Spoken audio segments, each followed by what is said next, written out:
You were promoted because you were, well, an absolute rock star at your job. Your technical excellence and individual output were undeniably off the charts. But listen, here is the harsh reality of leadership. The moment you become a manager, your personal output is no longer the metric that matters. Your success now depends entirely on helping other people succeed. It's a complete pivot in how your professional value is calculated. Welcome to This Explainer. Today we're going to break down the exact roadmap for surviving and honestly thriving in your first 90 days as a new team leader. If you've just stepped into management, consider this your ultimate survival guide for establishing yourself with confidence, fairness, and absolute clarity. Here's our roadmap. We'll start with the mindset shift, dive into month 1 for listening and learning, hit month 2 for clarity and coaching, move to month 3 for consistency and future planning, and wrap up with a solid weekly management rhythm. Okay, let's jump right into part 1, the mindset shift.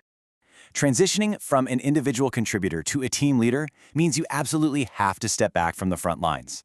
The skills that got you here, they can actually become a massive bottleneck if you try to hold on to them and do everything yourself. Instead, you've got to shift your focus to setting crystal clear expectations. Never assume your people know what you want. Use this exact script. The result I need is blank, by blank, success will look like blank. This makes sure your team understands exactly what needs to be done, why it matters, and when it's due, all without you having to micromanage. Moving right along to part 2, month 1, listen and learn.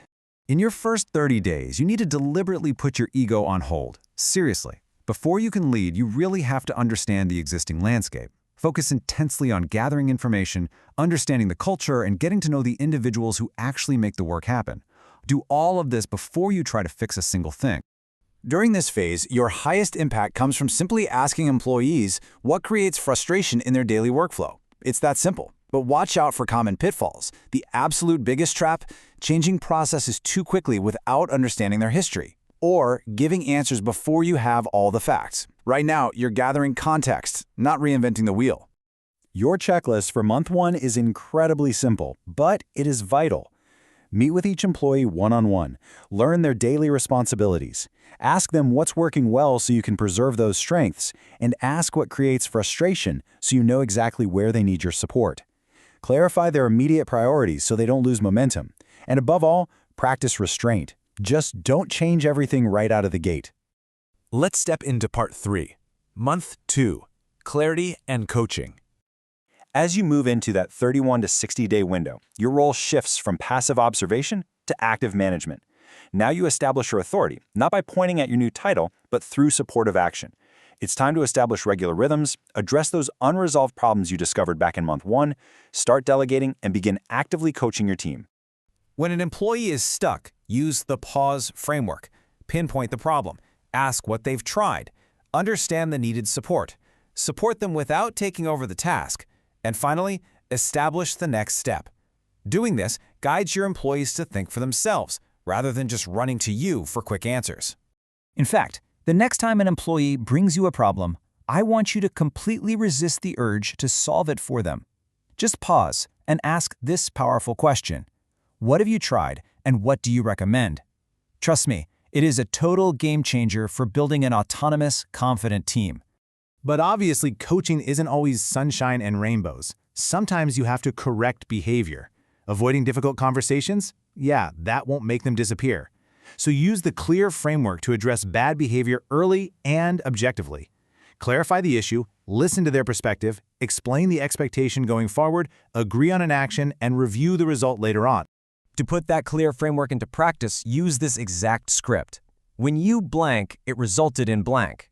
Going forward, I need you to blank. Notice how remarkably neutral and objective that sounds? This script pulls personality and emotion right out of the equation and focuses entirely on the behavior and the path forward. Now, what about delegation? Moving from doing tasks to delegating means handing off true ownership. You can't just toss a task over the fence and hope for the best.